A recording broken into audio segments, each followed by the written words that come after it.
Yesterday's show was all about the trade deadline, but your questions went much deeper than that. Today we're talking Austin Riley, which prospects can lead the organization in 2 or 3 years, and a rapid-fire round on pitching, coaching, injuries, and roster decisions. Let's talk about it.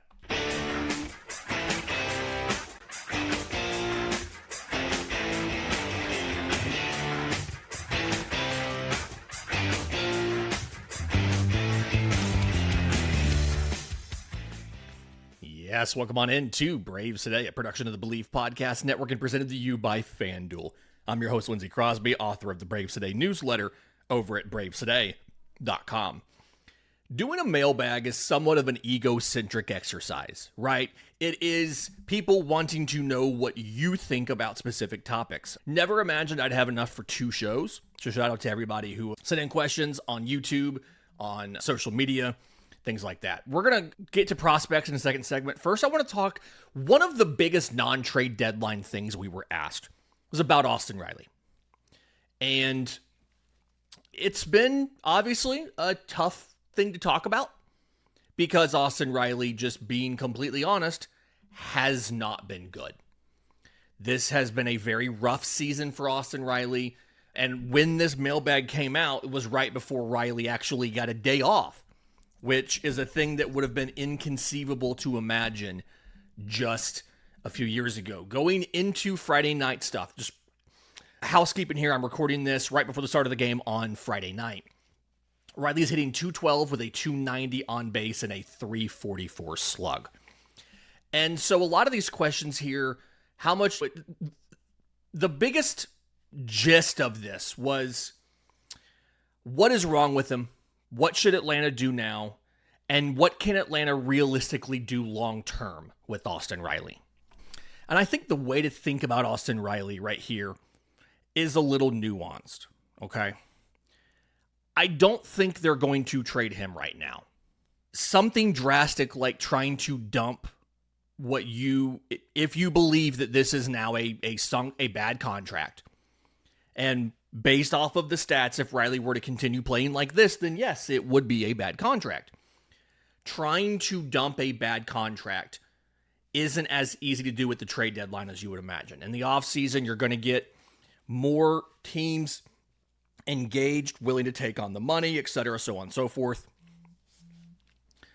But at the same time, this performance decline has been long enough where it's hard to explain it away with sample sizes. We saw the tweet or the stat or whatever about how it's an OPS it's declined for 5 straight seasons, and I wrote about how the first couple of those were a little suspect because it was like barely moving, blah, blah, blah, blah, blah. Listen, Riley's contract status does matter. It should not guarantee unlimited playing time. And the Braves in the next couple days, I think, are going to be able to, short-term, figure out what to do about Riley's offense. If they add an outfield bat, and they feel comfortable that either that outfield bat can combine with Mike Yastrzemski to give you an everyday player, or it's an everyday player, period, they'll have the ability to use Mauricio Dubón at third base. Again, we saw it a little bit on Thursday. And that would allow them to not deal with the negative in the lineup that Austin Riley has been. That being said, we do need to point a couple things out. I think the first one is that you can get some value off of defense. He does grade out negatively on StatCast and fielding run value. -2, 36th percentile. And he is 75th percentile, +1 in base running run value. Austin Riley's never graded out that well in base and defensive statistics. I don't think that him overall as a player is going to be the difference between winning or losing a championship. But I do also think it's very hard to look at what Riley's done and say that he's not been a negative more often than not, right? A lot of his runners in scoring position hits have felt like they've come in blowouts or in leverage situations, right? And this is something where it feels like, especially recently, he's come up a ton with, it feels like runners in scoring position in a close game and not come through.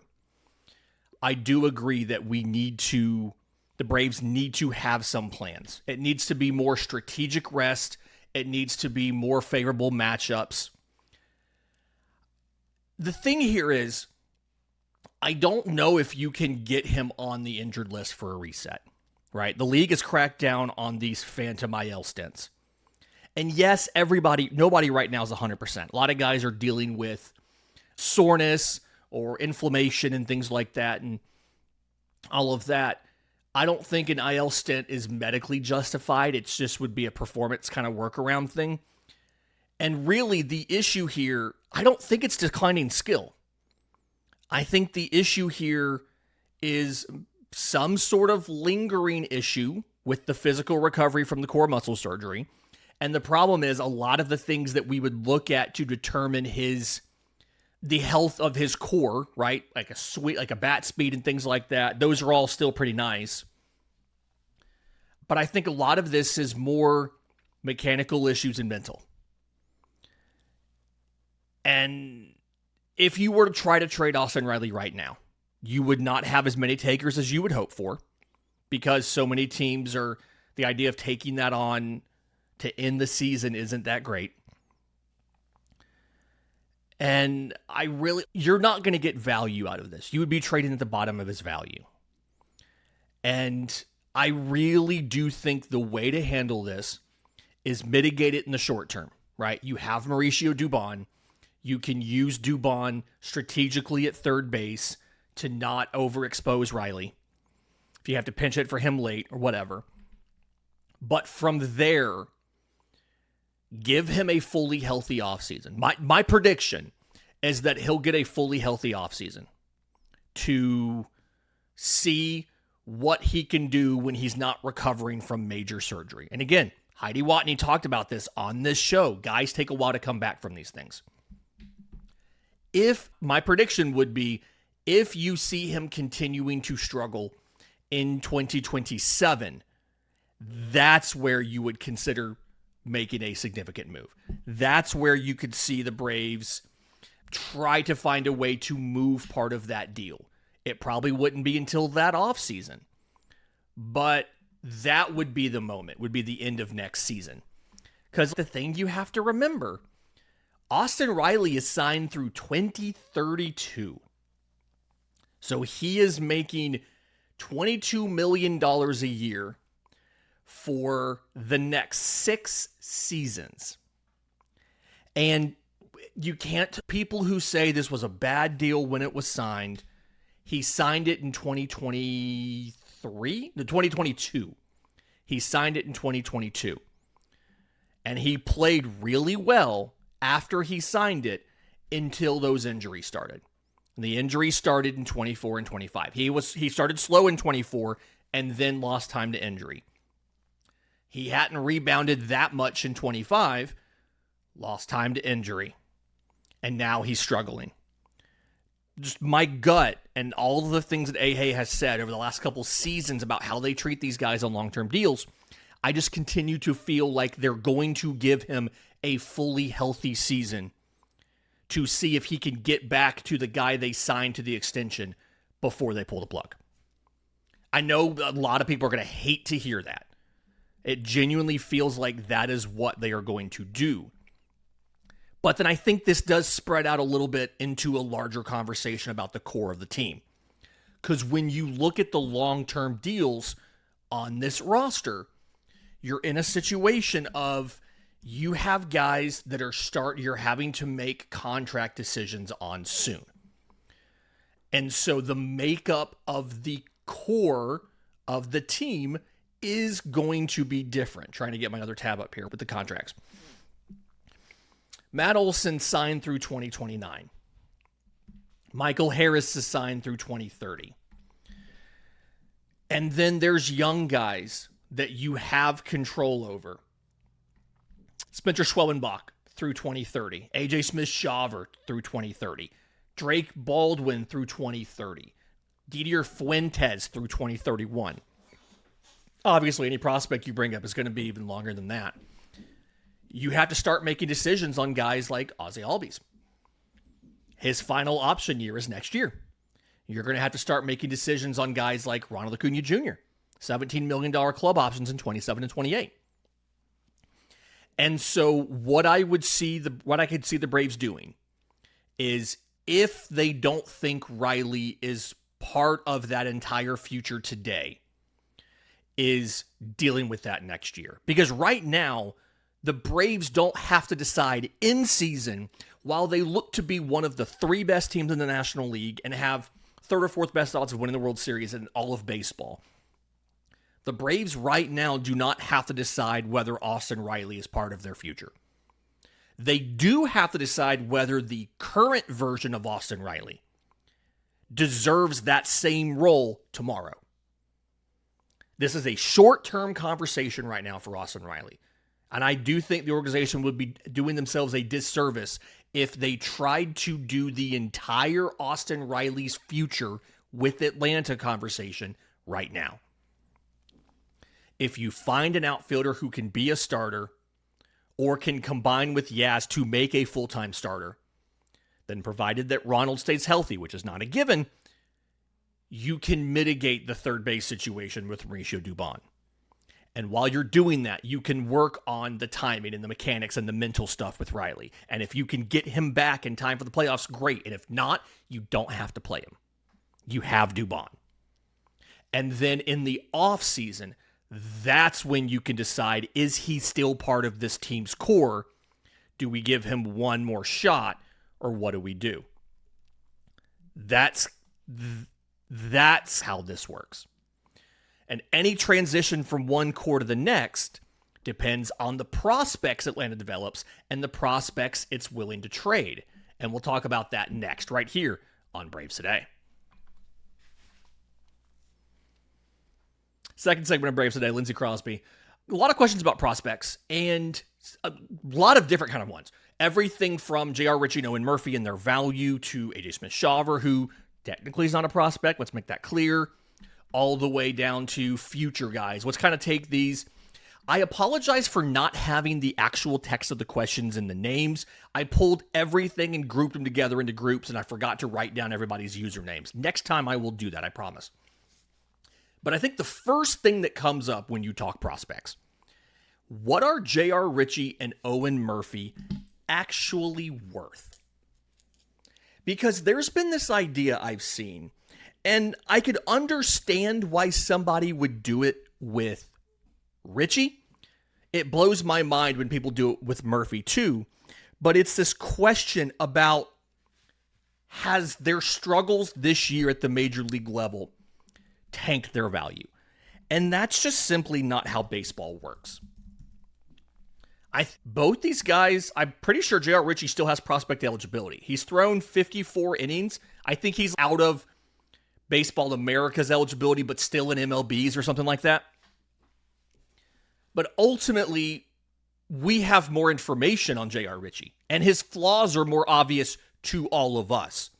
I want to make sure everybody realizes these teams know this stuff. The teams know these things way before we do. And the book on J.R. Ritchie is when he settles in, which he never really settled in the majors. When he settles in, he has pretty decent control of all of his stuff. He has a wide arsenal. He can do a lot of things at a really high level. Okay? As far as getting ground balls, minimizing hard contact, all of that. And even in this struggle at the major league level, his ground ball rate was 66th percentile. His hard hit rate was better than average. Even not being that great on ERA and everybody, 4.50 ERA, he still did pretty well at minimizing hard contact and getting ground balls. He just didn't do it enough to offset the awful walk rate, right?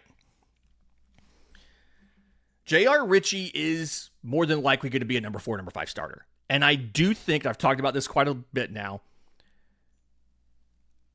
some teams value that more than others because of their roster situation. And his results that we've seen this year teams are going to separate that from his traits and his projections. I do think Ritchie is valuable, and he's probably more valuable to other teams than he is to us for that reason. So I still think J.R. Ritchie would, if you made him available, would get you a decent return on the trade market. I do think Owen Murphy would get you a decent return on the trade market, and probably a better return than J.R. Ritchie would, because his MLB exposure, very limited. But what we know about Owen Murphy is, unlike J.R. Ritchie, he has traits, right?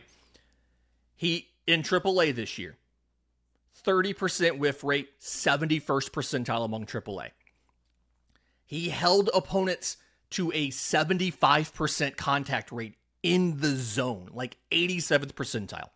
He was great at getting swinging strikes. He was great at inducing chase. He was great at throwing strikes in general. The flaw for Owen Murphy, and it's really not even a flaw, it's just the thing that's kept him from raising the ceiling on the profile, has been his velocity, right? It's the fact that he's throwing that four-seamer at 92, 93 miles an hour. And there is a blueprint for what J.R. Ritchie can do to get into the top echelon of starters. Joe Ryan is that guy. Joe Ryan's throwing 93 with a very similar fastball to Owen Murphy's. He also has a walk rate of 5%. He's just not walking guys. Now, he gives up hard hit balls. He gives up a lot of fly balls. He gives up barrels. But he gets his strikeouts. He gets his walks. He has great extension. He gets chase. He gets whiffs. And because of that, he's worked out. Owen Murphy's on that same path. And so I do believe, despite the poor major league results, his prospect return would be better than J.R. Ritchie's. But you also have to decide, can we get him over that hump to get him to that number 3 starter territory? And this is where I default to the Alex Anthopoulos front office evaluations of players. They've done a really good job at not giving these guys away if they do believe they're going to hit those ceilings.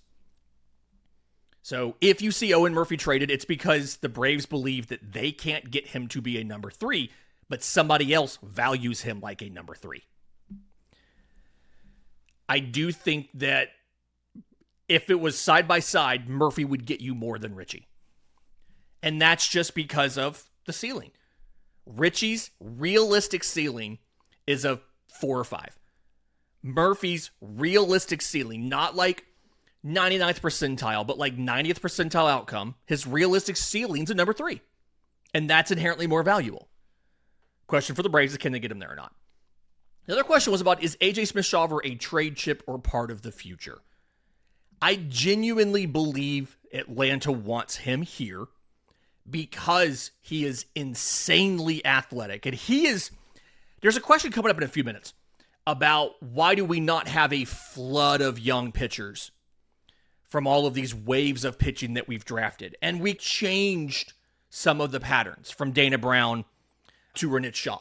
And one of the things we started doing a lot more under Ronit Shaw was the super athletic prep pitcher. Amazing athletes who played multiple sports, had all the extra development ahead of them. AJ Smith-Shawver is that kid. He is that draft model. He's the first one we've seen to the majors. The old philosophy we had was the J.R. Ritchie, the Owen Murphy. That was the old model of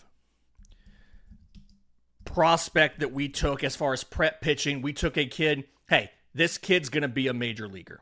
Great. Instead, AJ Smith-Shawver was, this kid's going to be a star. And if you go back and you look at that J.R. Ritchie, Owen Murphy draft, a lot of those names, and I know Drake Baldwin came out of there. We're talking about pitching here. A lot of those pitchers projected to be safe floor guys. Ian Meha.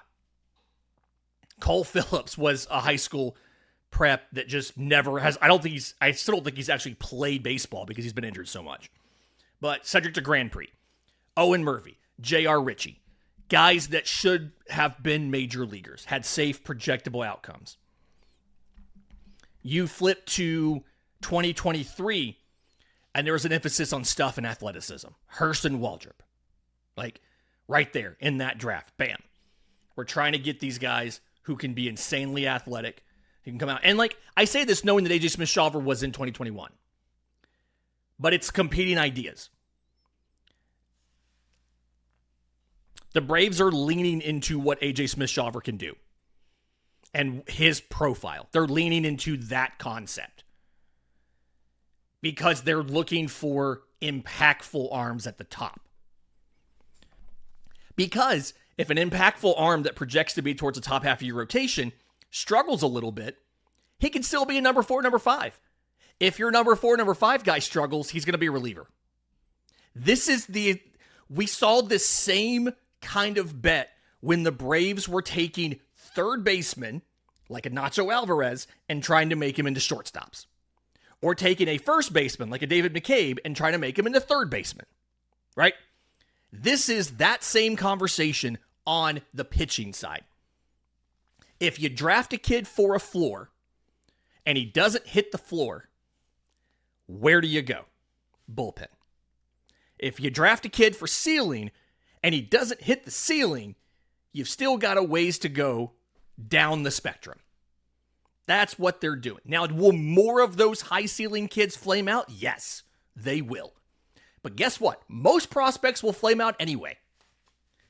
And so when you're looking at who are the Braves' top prospects going to be in a couple years, it's really hard for me not to look at these high ceiling prep pitchers that we just took in the draft.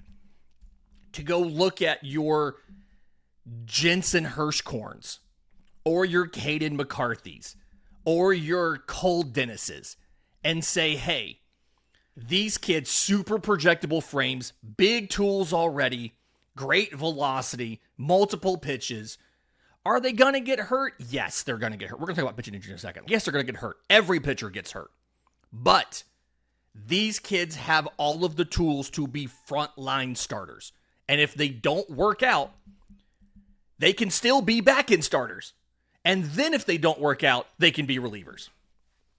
It's the same thing as if you take a shortstop and defensively he can't stick it short. Guess what? If he's got a good arm, he can move to third. If he's got soft, quick hands, he can move to second. If it's a range issue or it's a throwing accuracy issue, you can move him to the outfield. But if you take a guy who's already a third baseman and he can't convert to short, where's he going to go from third but first or the outfield, right? It's the exact same combo on pitching. So when I look at these three kids, I'm thinking about the top prospect. The question was 2 to 3 years, right? So I'm going 28 to 29. Jensen Hirschkorn or Caden McCarthy are the two that stand out to me. McCarthy's got multiple fastballs. He's got the high 90s velo, multiple breaking balls. A lot of development in front of him because both he reclassified and he was in Vermont. So like lower level of competition, he missed a year of high school, right? Hirschkorn has the frame, 6'7", 205, multi-sport athlete, so less development than your typical prep kid. Sits mid-90s on his multiple fastballs. One significant breaking ball and a two-plane slider. He's got a cutter. He's got a changeup. I'm probably going to say Hirschkorn is going to be your number one prospect in 3 years. And I think some of this depends on injury, obviously. Some of this depends on if one of these guys get hurt. If you said in 2 seasons, maybe instead of 3, maybe that's a Caminiti. But I think at this point, you're expecting Caminiti to be ready to debut at that. He should be in the majors in 3 years. He should be hopefully established in the majors in 3 years. And I think one of the reasons why we're not seeing all those young pitchers from a couple years ago flooding the system now is the pitching attrition. And so because of the injuries, they're delayed getting to the majors. And then guys not hitting their development ceilings, right? The Braves have gotten better recently. and this is another change that I think impacts a lot of this. The Braves have gotten better recently at not giving the exact same development to every prospect. I wrote about this. For a while, they were doing this thing where they said, hey, we're going to give everybody a slider. We're going to give a sweeper. We're going to give everybody a sweeper. Even the guys who weren't suited to throw a sweeper were getting a sweeper. And I know personally that there were multiple prospects that were throwing a gyro slider and they were told to swap to a sweeper. And then they went back to the slider, and then somebody else wanted to try the sweeper again because everybody was trying a sweeper. And finally, they just shut it down and said, no, I'm throwing this. I can't throw that sweeper, but I can throw this slider. The new way the Braves have been doing this is a lot more individualized. And because of that, we should see better results. And that's just one of those, the old way of doing it wasn't the best way in the world. And so I do feel like we don't have as many rotation stalwarts that came out of the farm system as we should. At the same time, when they're healthy, you would have, like this season, if everybody was healthy, you would have had Waldrop, you would have had Schwellenbach, you would have had Strider, you would have had Elder, and AJ Smith-Shawver would have eventually knocked on the door. You would have had 4 had everybody been healthy. And I think that's one of the things we also forget is how the injuries at the major league level have made it look worse than it really is. One guy, and I should have done this when I talked about him earlier, I did get a really detailed question on YouTube. I'm trying to remember who this was. I think his name was Grayson. About J.R. Ritchie and the comparisons to Zach Wheeler. Right? And I think the big difference there was Wheeler throws a sweeper, J.R. throws a slider. And the shapes are a little bit different. I can see, and from what I understand, J.R. Ritchie's been really good at picking up these new pitches.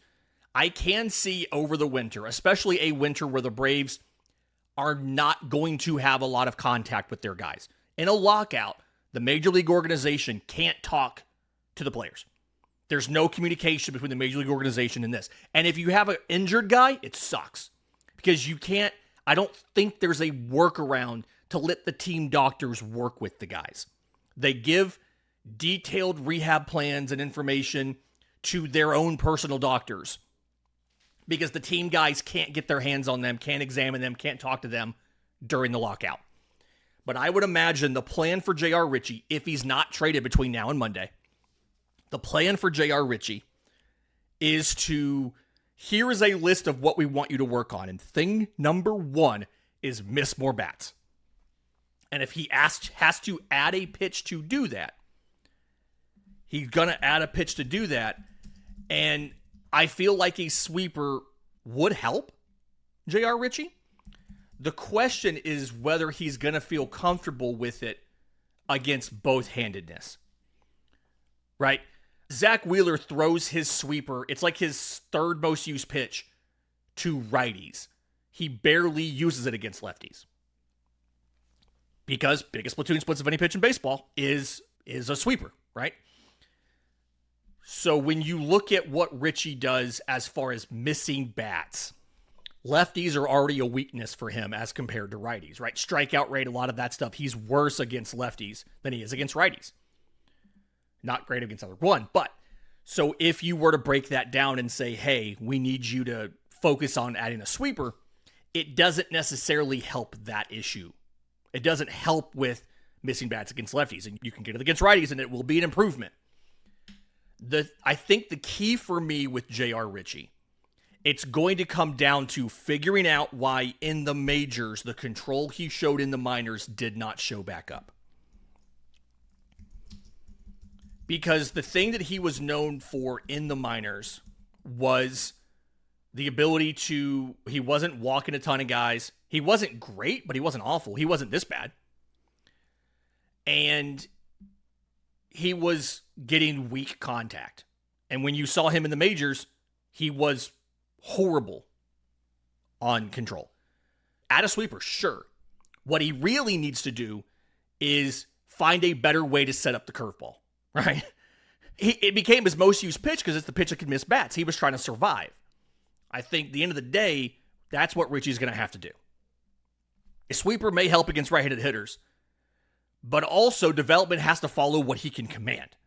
And if he can't throw it for a strike when he needs to, it doesn't matter what pitch you give him. You can give him a knuckleball, you can give him an ephus, you can give him whatever you want to give him. If he can't throw it for a strike, it doesn't matter. And so ultimately, that's what you have to do with J.R. Ritchie. Did he lose some of the control because he was trying to throw harder? Did he lose some of the control because it was some sort of mental issue with being in the majors? He wasn't settled in? Was it the back and forth on the roll and the routine? Is he a guy like Elder that just needs to be at every fifth day I get the ball no matter what? Figure out that. And when you figure out that, those number 4, number 5 starter results are going to come. Okay, let's finish with the questions that let us get a little nerdier, move a little faster. We'll do that next. Final segment of Braves Today, Lindsay Crosby. 6th segment of answering listener questions. Love the chance to do a mailbag. Thank you so much for this. Okay, which matters more, velocity or movement for a pitcher? Love this question because neither one of these things exists in isolation, right? Think about what velocity is intended to do to a hitter versus what movement's intended to do to a hitter, right? Velocity is intended to change your reaction time, okay? If you're and it works both ways.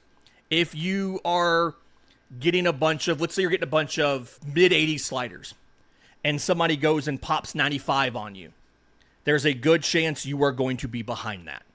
That your bat is not going to be, it's going to speed your bat up because you were sitting on something softer.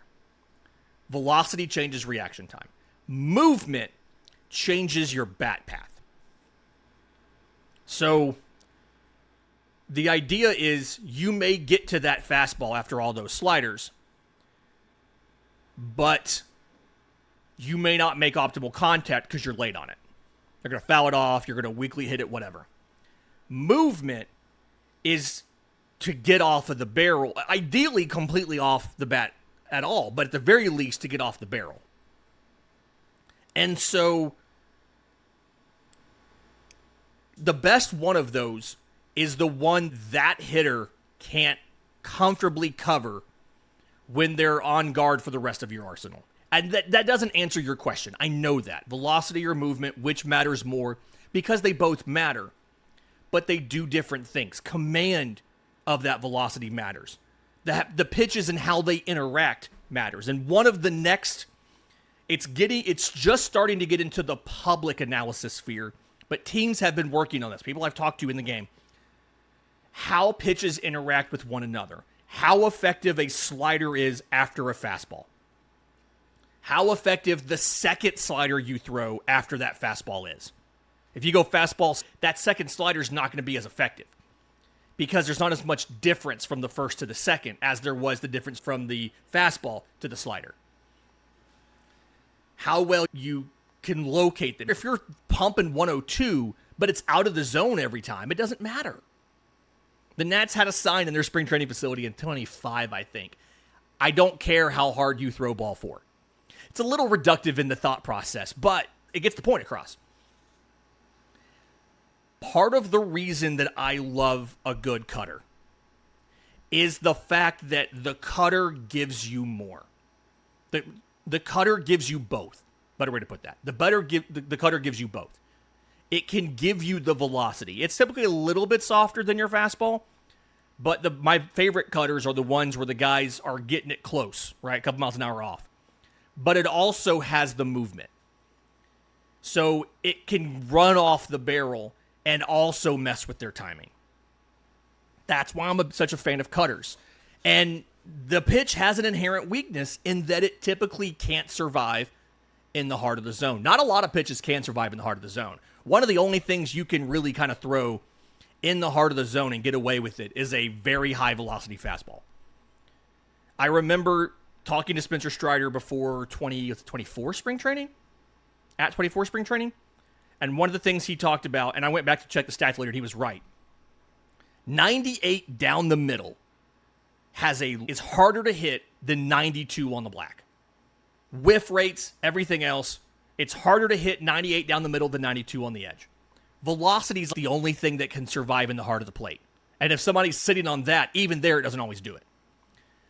And that's the weakness of a cutter. You throw a cutter middle, it's going to get destroyed. But you get velocity on it. You get movement on it. You can, if you're a right-handed pitcher, you can throw it in on the hands of a lefty. You can move it away from a righty.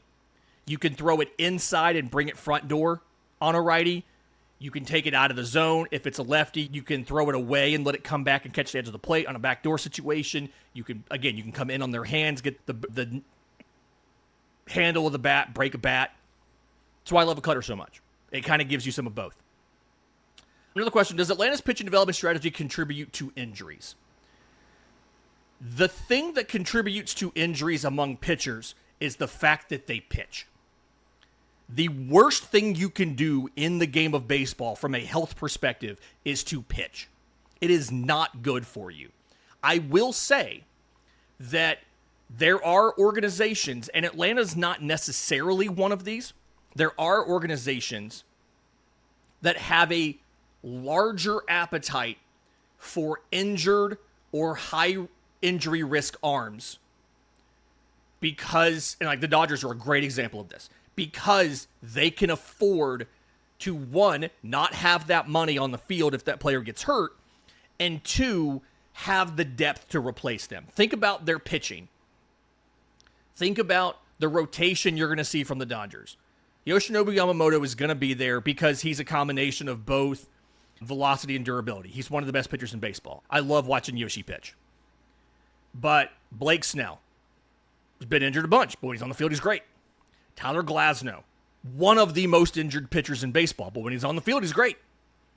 Shohei Ohtani is at the point in his career where he's starting to deal with these nagging injuries and it's keeping him off the mound. But when he's on the mound, he's great. That's their player acquisition strategy. I don't think that the things Atlanta does inherently lead to more injuries. I think pitching just has a lot of injuries in the modern game with the way the modern game prioritizes velocity and high effort, and it prioritizes velocity and high effort because you can't survive without it. Baseball America did a study. There is a positive correlation between throwing hard and having an MLB career. And the reason is not because guys who throw hard are healthier than guys who are not. Guys who throw hard generally get injured more than the guys who don't throw hard. The reason the correlation's there is because the guys who don't throw hard increasingly just don't make the majors. Yes, there's exceptions. I know you can think of exceptions. Ranger Suarez and all, Martin Perez and all of these guys. But the exception is not the rule.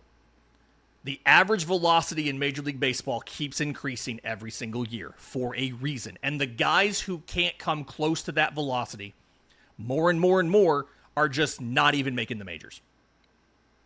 You don't have a time now like you had in the 90s where you can have a starter sitting 87, 88 and be a number 4 on a staff. It just doesn't happen anymore. Those guys are now sitting 90, 91. And even they're getting pushed out of the game by guys who are just pumping gas all the time. So the modern game is what's contributing to injuries. There's nothing different that Atlanta's doing than other organizations that contribute to this. And as somebody who used to host a prospect podcast, a national prospect podcast that won awards, by the way, it feels like we have a lot of injuries in our pitching. Everybody else has these too. Every single week on the show, we were talking about a new pitching prospect that went down with Tommy John, all across the league, all 30 teams. It feels like a lot for Atlanta because, one, they either cluster at the same time, like last year, or they cluster in the same part of the rotation, like this year, when you lost Schwellenbach and Waldrop and Strider. If you had lost, let's say you lost Waldrop, and then you lost an Elder, and then you lost a Martin Perez, nobody'd say anything. You lost 3 guys. We think more about it because you lost 3 top of the rotation guys. And some of that is possibly velocity driven. Bryce Elder, to my knowledge, has never gone down with an arm injury, and he throws 90-91. But there are plenty of guys who do throw 90-91 who blow out. There are plenty of guys in the good old days that threw 87 miles an hour that blew out. Most people don't remember them. They're thinking, oh yeah, guys like Nolan Ryan just pitched forever and they were fine. But yeah, they're the exceptions, not the rule. That's survivorship bias. There were plenty of guys who debuted, played for 2 years, got hurt, and you never heard from them again. So Atlanta's pitch and development strategy doesn't contribute to injuries any more than everybody else's does. Question about Tim Hyers versus Kevin Seitzer. I don't think you can contribute all of the success or all of the blame to either pitching coach. I think these guys do things differently. You can't judge this by batting average or power numbers or whatever. I think it's just different types of offensive styles. And I feel like we talk a lot, whether it's draft stuff, whether it's the pitching development or whatever, we talk a lot about ceiling and floor. And Kevin Seitzer was very much ceiling, right? He's trying to hit homers. He's trying to hit for power. And you saw in 2023 what that looks like when everybody's doing it at the same time. You saw in 2024 and 2025 what's happening when everybody's not doing it. And I know 25 was Hyers. Just work with me here. Tim Hyers is more floor over ceiling. Even if we're not hitting homers, we're trying to get 2, 3, 4 batted balls in play in the same inning. We're firing off on strikes, but we're trying to not chase as much, draw more walks, have more runners on base, make pitchers work harder so that we can beat you even if we're not hitting home runs. It's another ceiling over floor debate. And I am weird here in that in pitching, 100% give me ceiling. Give me ceiling over floor. And you see right now the outcome when you have a bunch of floor options and you don't have ceiling options. The rotation right now is a bunch of floors over ceilings. But on offense, give me floor. Hitting 2 home runs does not help you when they're 2 solo shots, you have 4 total hits, and you lost 4-2. But if you can string together, if you can finish a game with 7, 8 hits, you're probably going to score more than 2 runs. It's not a given. Obviously, game state matters. But if you can draw 4 or 5 walks, you can pick up 7 or 8 hits. Even if they're all singles, you're probably going to score more than 2 runs. On offense, give me the floor over the ceiling. Now, I want guys who can go for those ceiling approaches, and I think Drake Baldwin does a great job of, here's a moment where I can fire off an ace, we can try to hit a home run. And here's a moment where I need to put a ball in play and move the line along. There was a stat earlier in the year before his injury where it was like with runners on base, his batting average was like over 300 and his slugging was like barely 400. And then when the bases were empty, his batting average was like 250, but his slug was like 5 and change. Because he knew, when could I go for the ceiling for the home run, and when can I go for floor? Put this ball in play, and let's move the line along and drive some runs in. So it's just different styles for different folks, right? Why are Jim Jarvis and Eli White not stealing more? That is a very good question. They are terrified of stealing ever since the pickoffs. I genuinely thought by now we would see the Antoine Richardson approach paying off. I really do worry that when they tried to stop the pickoffs, they just stopped working on the Antoine Richardson base stealing stuff. We've seen Riley do it a bit. He has a career high in stolen bases this year. If he could reliably get on base, we'd have even more, right? But some of it, I feel like, is we faced a ridiculous number of left-handed starters, which just doesn't help you because it's so much harder to steal off a lefty. But I think a lot of it, too, is you combine them mostly not running as much, period, with the fact that Jarvis and White are normally towards the bottom of the order. So when they get on base, you don't want to run yourself out of a Drake Baldwin RBI opportunity, right? You don't want to run yourself out of a Ronald Acuna Jr. RBI opportunity. And yes, you probably would be easier to drive them in if they're on second base, but if there's 2 outs, you're not going to send them. Because what you don't want to do is take the bat out of Drake Baldwin's hands because Jim Jarvis got thrown out stealing at second base. I think that's some of it. I want to see them add this. My hope is that they're working on this and just not trying to implement it a lot yet, so that when we get to the postseason, we can see these guys start to take off. A Michael Harris take off. Hopefully Ronald being back, he'll steal a little bit. Riley, if he can get both on the field and on base. White or Jarvis or Mateo or whoever's on the roster in the postseason, see them start doing some of this stuff.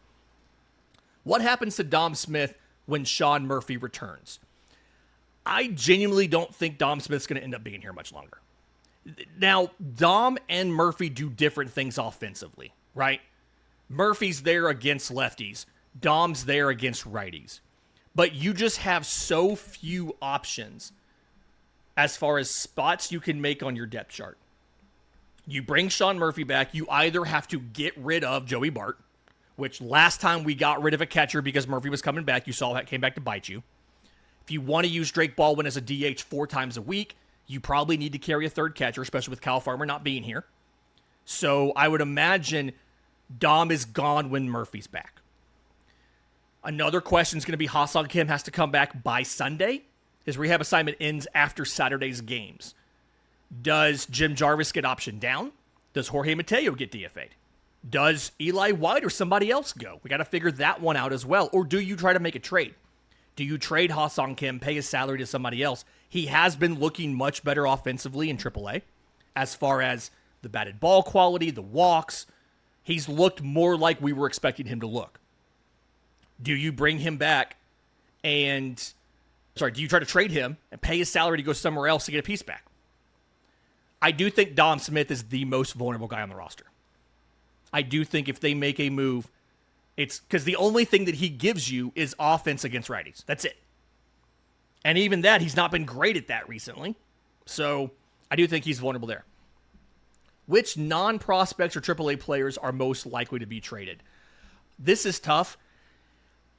You've got a bunch of outfielders down there. I wonder if they try to move one of them. Brewer Hicklin's in his final option year. So next spring, you have to decide on either Brewer Hicklin or Eli White or carry them both. So I wonder if one of those outfielders is gone. Redundant bench players, it's tough. I think a lot of your pitching down there, you have a lot of guys that profile as back-end starters. I've written the piece. I've argued, move those guys on, get the value out of them, right? Do you move a Lucas Braun? Do you move a Drew Hackenberg? Do you move a Cedric de Grand Prix? Do you see if somebody else wants to take a shot on the ceiling of Garrett Bowman that you've never been able to unlock? He's 6'7", 240, and we've been saying he should be throwing harder for 3 seasons now.